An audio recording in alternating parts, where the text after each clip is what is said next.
অনেক দিন পর আজকে দুজনে মিলে একটু ঘুরতে বের হলাম। ভাবছিলাম আজকে সারা দিন দুজনে মিলে সুন্দর একটা দিন কাটাবো, কিন্তু বের হয়ে বুঝলাম ঢাকার জ্যাম আমাদের এত সহজে ছাড়বে না।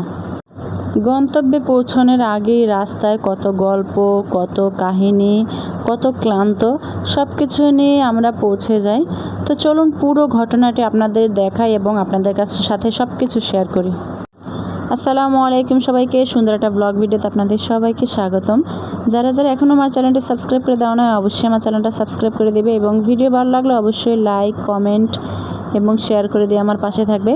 তো আজকে হঠাৎ করে প্ল্যান করি যে আমরা বিকেলবেলা ঘুরতে যাব, যেহেতু শুক্রবার দিন, বন্ধের দিন।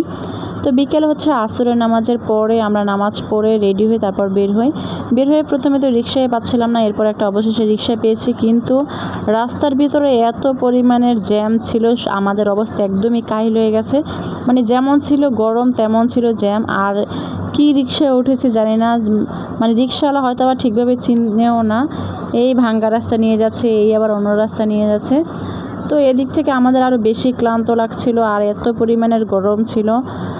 তো যাক, অবশেষে হচ্ছে রাস্তাটা একটু ক্লিয়ার হয়েছে, এরপর আমরা যাচ্ছিলাম। আর অন্যদিকে দেখেন আমার ছেলে একদম ঘুমিয়ে পড়েছে এই গরমের ভিতরে। মানে বাবা ছেলে দুইজনের এত পরিমাণের গরম, তারা ঘামিয়ে একদম শার্ট ভিজে গেছে। তো অবশেষে হচ্ছে আমরা রেস্টুরেন্টে চলে এসেছি। আর এই রেস্টুরেন্ট আমি ভিডিওতে কয়েকদিন ধরে দেখতেছিলাম, খুব ভালো। তো যাই হোক, এর জন্য আমরা চলে আসলাম এই রেস্টুরেন্টে।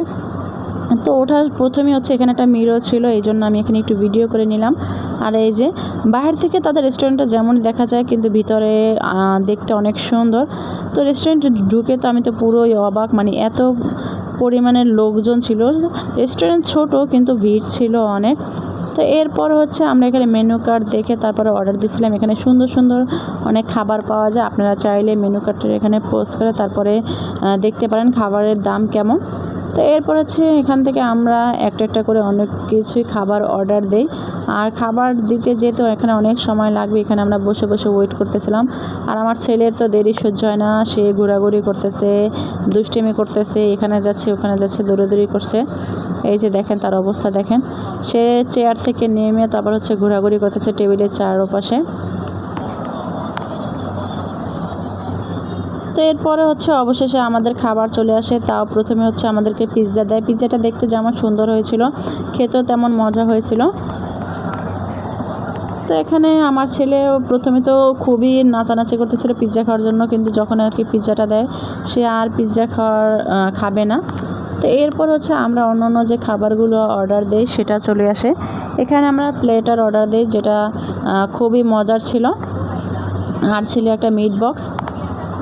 তো আমরা তিনজনে মিলে হচ্ছে এখানে বসে বসে খাবার খাচ্ছিলাম, কিন্তু আমার মনটা একটু খারাপ, কারণ এত দূর আসলাম কিন্তু মন মতন করে একটা ছবি তুলতে পারলাম না।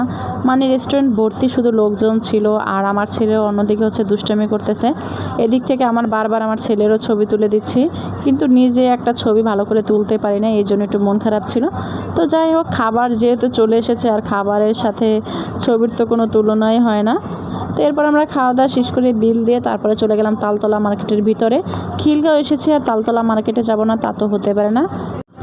খিলগাঁও আসলে আমি তালতলা মার্কেটে অবশ্যই আসি, কারণ এখানের কসমেটিক তারপরে হচ্ছে তাদের জুতো আমার কাছে অনেক ভালো লাগে। তো আমার অনেক দিনের ইচ্ছা ছিল এখান থেকে হচ্ছে কাশ্মীরি চুড়ি কেনার, কারণ অনলাইনে এখন শুধু কাশ্মীরি চুড়িগুলোই দেখা যাচ্ছে। তো এখান থেকে আমি এই চুড়িগুলো নিয়েছি। চুড়িগুলো কেমন হয়েছে অবশ্যই কমেন্ট করে জানাবেন, আর বাসায় গিয়ে আপনাদের সাথে চুড়িগুলো অবশ্যই শেয়ার করব। তো এখান থেকে আমি আর বেশি কিছু কেনাকাটা করি না, এরপর আমরা বাসার দিকে রওনা হই। খাওয়া দাওয়া করতে করতে আর কেনাকাটা করতে করতে এত পরিমাণের গরম ছিল, আমরা অনেক ক্লান্ত হয়ে পড়ি। তো যাই হোক, এখন চলে যাচ্ছি বাসায় গিয়ে চুড়ি পরে আপনাদের সাথে অবশ্যই আমি ভিডিওগুলো শেয়ার করব। তো আজকের ভিডিওটা ছিল এই পর্যন্ত। আপনাদের কাছে কেমন লেগেছে অবশ্যই কমেন্ট করে জানাবেন, আর যারা এখনও আমার চ্যানেলটি সাবস্ক্রাইব করে দাও না, অবশ্যই আমার চ্যানেলটা সাবস্ক্রাইব করে দিবে। সবাই ভালো থাকবে, সুস্থ থাকবে। আল্লাহ হাফেজ।